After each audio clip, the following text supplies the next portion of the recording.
and Wauwatosa Health Department Director Laura Stevens. We're also joined as well by a number of folks from the Health Department and some law enforcement here. So thank you to everybody who is joining us here today. We're here today to talk about the fight against the opioid epidemic, where things stand, and how some of the efforts we've been making are making a difference in the lives of Wisconsinites and how it's being used by agencies around the state. First, just to take stock of where we are in this epidemic, this is something that has really transformed a number of lives over the last few decades.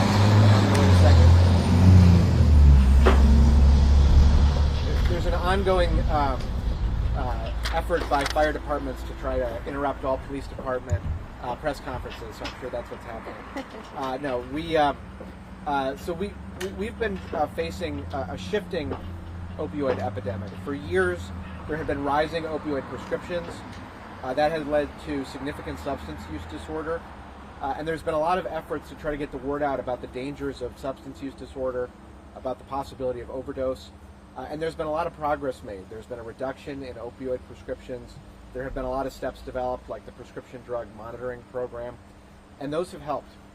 But we're dealing with two challenges now that have really changed the nature of the epidemic in the last few years. One of them is the continued impact from social isolation following the pandemic. There has been increased mental health challenges and increased substance use disorder because of that. Secondly, there has been a huge spike in the prevalence of fentanyl. Fentanyl is incredibly potent, 50 times more potent than heroin, 100 times more potent than morphine. And fentanyl has really driven a spike in overdose deaths that we've seen in communities around the state and around the country. So it is vital that we continue to work to fight this epidemic as it continues to impact the lives of folks across the state and across the country. One of the ways we've worked to do that at the Department of Justice is by working to hold opioid companies accountable for their role in the epidemic. We filed suit against Purdue Pharma. We joined multi-state investigations into opioid distributors. And those efforts, as well as the efforts of local and county governments, have helped us to secure hundreds of millions of dollars in recovery that are going to go to communities across Wisconsin. To date, we have secured the recovery of over $750 million. Again, that's going to go to support the efforts to fight the opioid epidemic. 70% of those dollars are going to municipal and county governments, depending on who was involved in lawsuits. And the other 30% is going to the Wisconsin Department of Health Services. In the prior fiscal year, that meant $31 million approximately going to the Department of Health Services. In the current year, it means an additional $8 million. And there will continue to be funds coming in to DHS and to counties and cities for a number of years to come. Now, Deputy Secretary Standridge, I think, is going to talk a bit more about what DHS is doing with those dollars. But what I want to highlight right now is the funds that are being used to get Narcan in the hands of law enforcement officers around the state. Narcan is life-saving. It can help revive somebody who is going through an overdose. And when I talk to law enforcement officers around the state, one of the things I hear about frequently is the lives that they are saving by being able to administer Narcan to help revive folks who are experiencing an overdose. Here in Wauwatosa alone, the police department is receiving 144 doses of Narcan from this effort that's being administered by the Department of Health Services with the settlement funds that have been recovered. And throughout the state, police departments and first responders are receiving Narcan. It's vital as we work to fight this epidemic that we promote treatment and recovery programs, that we continue to educate the public, and that we continue to hold folks accountable. But as part of that effort, we've got to use steps that can help prevent harm from happening to people who are struggling with substance use disorder. Narcan is one of those tools that can help save lives, and I know that the chief is going to talk a bit more about how it's been used by the police department. So again, thank you to everybody for joining us today. With that, I'm going to turn it over to Deputy Secretary Standridge. Thanks for everyone to be here this morning to talk about this extremely important life-saving topic. I'd like to take the opportunity to thank the Department of Justice, Attorney General Kaul, the Wauwatosa Police Department, and also the Wauwatosa Public Health Department. Overdoses continue to rise and take too many lives. and we're here to tell you a little bit about what the Department of Health Services is doing to save lives, to prevent harm, and to promote hope for the future. The sheer volume of loved ones being lost is tragic and devastating to everyone. It is also devastating that these lives could not have been saved. That is why Narcan and Narcan training is so important and critical to saving lives here in Wisconsin. I just want to share a story that I was told on Tuesday. I was meeting with some of my hospital colleagues, and they shared with me that one of their colleagues was in a situation where someone was in an active state of overdosing.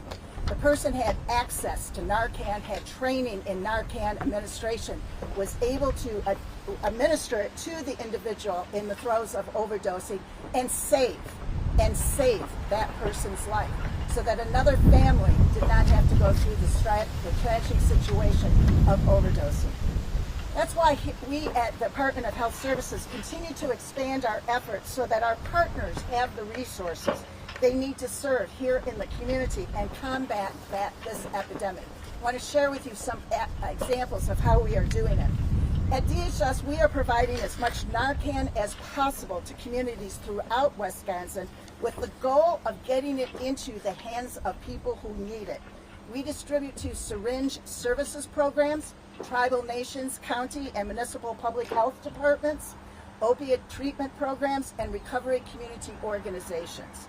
We are continuing to distribute Narcan through our law enforcement program. There are 135 agencies that we distribute Narcan to officers. DHS is expanding this program so law enforcement agencies also have access to distribute fentanyl test strips. In partnership as well with the Wisconsin Voices for Recovery, the ED2 recovery program is distributing Narcan through naloxone boxes installed in high-need areas. This group is also providing harm reduction services through recovery coaches, peer support, pre-treatment and pre-recovery support, and post-overdose support to those in need. We also awarded a one-time funding of up to $55,000 to 28 local partners to support the purchase and installation of public health vending machines, which include such items as overdose prevention education, naloxone, fentanyl test strips, and other harm reduction products. And last, we also have announced several grant awards totaling over $18 million to tribal nations and local public health departments and other partners to address opiate and other substance use disorders affecting Wisconsinites. Funding for these grants come from the National Prescription Opiate Litigation Settlement, as well as the State Opiate Response Funds. Please know that our work is not done. We will continue to crusade to save lives here in Wisconsin. We will support our partners so that another family does not have to lose their loved ones to overdoses. So thank you so much for your support. And now I'm going to turn it over to Chief McGillis.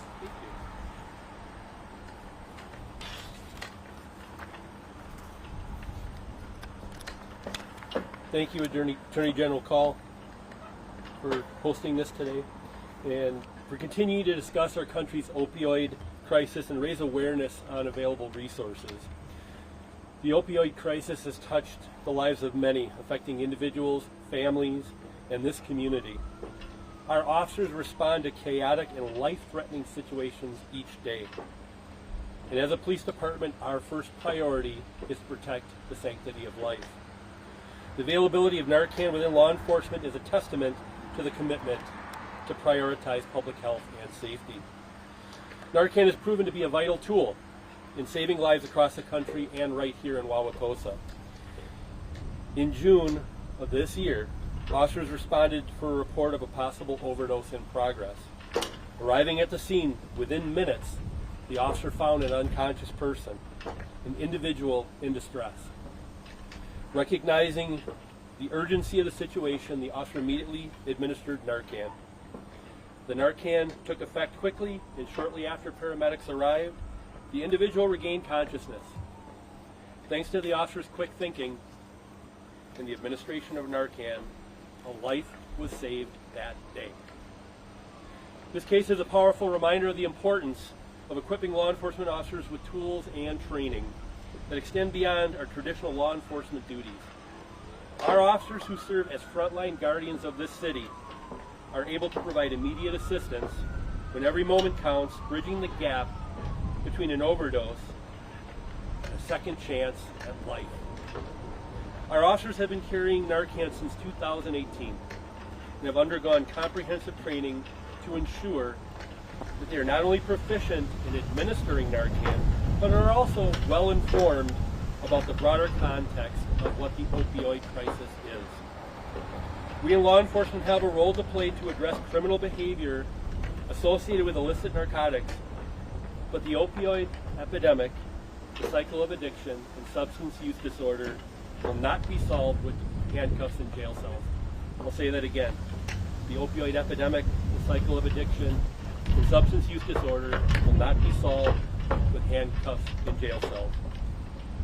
Understanding the cycle of addiction is imperative.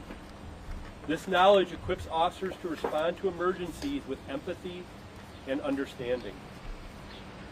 The availability of Narcan for law enforcement is a result of the dedicated collaboration between law enforcement, public health officials, and community advocates. We all share this commitment to public safety and taking a proactive approach to addressing the opioid crisis. Working together with fire EMS and our public health partners is imperative to helping save lives in the long term. The use of mental health referrals, addiction treatment, harm reduction strategies, and most importantly, education will help break the cycle of addiction and save lives. We need to continue having this critical conversation. Together we can combat the opioid crisis, provide a lifeline to those in need, and most importantly, pave the way for a brighter and healthier Wauwatosa. I'm going to turn it over to my public health partner, Laura Stevens, the Director of Public Health here at Wauwatosa. Laura? Thank you. As Chief McGillis mentioned, addressing substance use is a priority for Wauwatosa. From a public health perspective, there has been a 60% increase in countywide drug deaths from 2017 to 2021. In Wauwatosa, we have had 25 overdose deaths in the past 3 years. Every single one of those deaths was preventable. Fortunately, we have access to Narcan to help save lives and prevent future overdose deaths. Last year, our police department and EMS administered Narcan 80 times, saving lives and giving those individuals a chance for recovery. At the health department, we have several programs in place to help support our community. We give out free harm reduction kits, which include Narcan, fentanyl test strips, drug disposal bags, and treatment resources. These kits are available at the Wauwatosa Health, Police, and Fire departments. In the past year, we have distributed over 500 Narcan kits to our community. Anyone can administer Narcan. It's easy to use, and through our department, we provide trainings on how to prevent and respond to overdose situations. Finally, we help individuals access treatment. Substance use affects everyone. If you or someone you know is struggling with substance use, reach out to us. We can help you get the resources you need to stay safe and access treatment. We know we can't do this alone. Community partners are essential for making progress with substance use prevention and harm reduction in Wauwatosa. We work closely with our police and fire departments, our school district, and providers in the city to address the issues experienced by our community. We collaborate with these partners to address the root causes of opioid addiction. This includes increasing access to comprehensive treatment and mental health services, promoting harm reduction strategies, and providing community-wide education. In the city of Wauwatosa, we are committed to addressing the health challenges of our community. By engaging with partners and implementing our own policies and programs, we are proud to be advancing health equity and working to reduce overdose deaths. I will turn it back over to Attorney General Kaul. Thank you. All right, great. Well, first again, thank you to our partners who've joined us here today.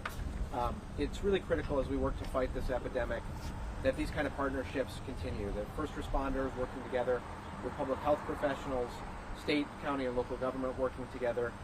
That is how we turn the corner on this epidemic, and that's what we're going to keep working to do here in Wisconsin. So every one of these Narcan units that's given out to law enforcement potentially can help save a life. So thanks to everybody who's a part of this effort, and with that, we're happy to take any questions you have. You mentioned that this money was coming from the lawsuits that have been won. Are you able to kind of elaborate, what specifically these lawsuits were for? Yeah, so when I took office, there were some ongoing actions relating to the opioid epidemic. Wisconsin was part of a multi-district investigation into opioid manufacturers. And one of my priorities has been to ensure that we are taking aggressive action to hold opioid companies accountable for their role in the epidemic. So we joined multi-state investigations into opioid distributors. We also filed suit against Purdue Pharma. And those actions have led to recoveries from a number of different companies. That includes McKinsey, which was a consultant for opioid companies. There's ongoing litigation involving Purdue Pharma, which has gone into bankruptcy. But we've also settled a number of cases through national settlements with opioid manufacturers, distributors, and retailers. Nationwide, that has resulted in billions of dollars secured, and here in Wisconsin, it's over $750 million. What we've alleged in some of the cases is that inaccurate representations were made, that there were promises made about the efficacy of opioids and the safety of opioids that were not backed up by the data. We've also alleged that companies had knowledge and didn't take action. For example, if there was a huge volume of opioids being prescribed in a particular area and a much smaller volume nearby, the companies failed to act on that concern for public safety. So because of those investigations and those efforts, we have been able to secure significant recoveries and also to get companies to agree to change the practices they're going to have in place going forward. And I know this is about the Narcan and making that available to save lives immediately. Are any of the funds being used for like recovery programs, treatment programs, that kind of thing? Yeah, they're going to a broad-based type of solutions. I'm going to ask the Deputy Secretary to come up and talk a bit about DHS's sort of plan for spending the funds.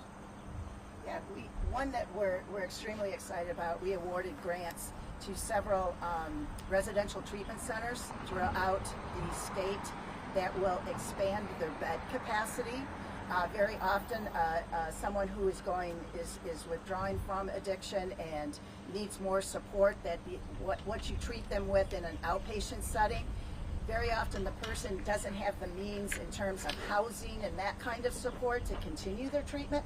So we've awarded grants for places like Maida House, et cetera, to build out residential treatment beds to be able that people can stay there while they're going through the course of their outpatient treatment. So we've done things like that, a lot of prevention programs that go all the way down to the schools in talking about this and what to look for.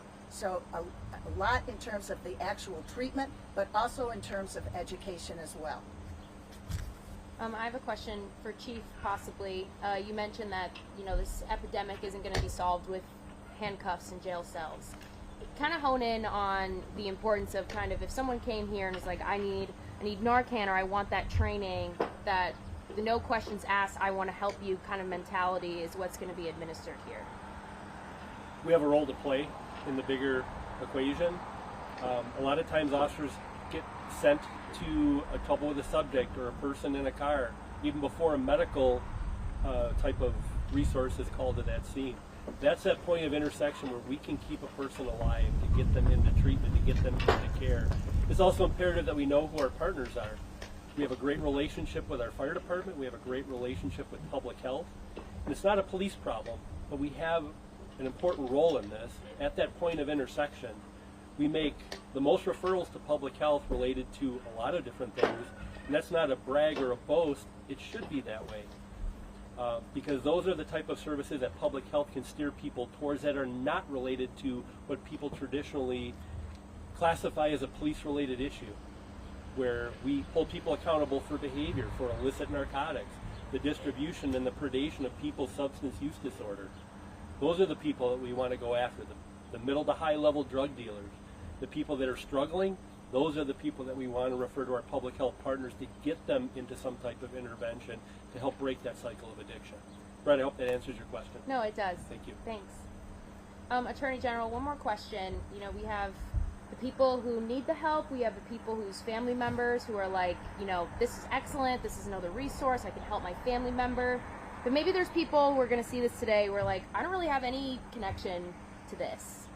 Why should those people really care and be encouraged by what's being done in the state with this? Yeah, there are a couple things I think are important to note. First of all, as I've traveled around Wisconsin and talked to folks, the number of people I've heard from who themselves are in recovery or have a family member who they're worried about, or a friend or a neighbor, or an issue at the school their kids go to, there's a huge number of people who've had those circumstances arise. And the reality is that very few of us haven't had our lives touched in one way or another by behavioral health issues, substance use disorder, or mental health issues, which are closely related to each other. And if you haven't been, you're really lucky, because these issues are impacting folks in every community in the state of Wisconsin and every community across the country. So this is something that does impact folks far and wide in the state of Wisconsin. But in addition to that, it also has a critical impact on our public health and the well-being of our communities. When people are struggling with substance use disorder, that can impact their lives in all sorts of different ways. It can lead them to exit the workforce, for example. It can lead to other criminal activity. So this is also a key component of making our communities safe. And just to follow up on what the chief just said, one of the things that I see from officers around the state is law enforcement working to solve problems that are arising in a number of different capacities. And when we're talking about somebody who's dangerous to public safety or is a large-scale drug trafficker, the solution to that problem could be investigation and prosecution. But in a lot of cases, the root cause of an issue that somebody's dealing with might be a mental health issue or a substance use disorder. And as we've been holding this press conference, I saw a community service van leave the parking lot, engaging with people, connecting them with services, and helping address the root cause in a way that public health can do very effectively.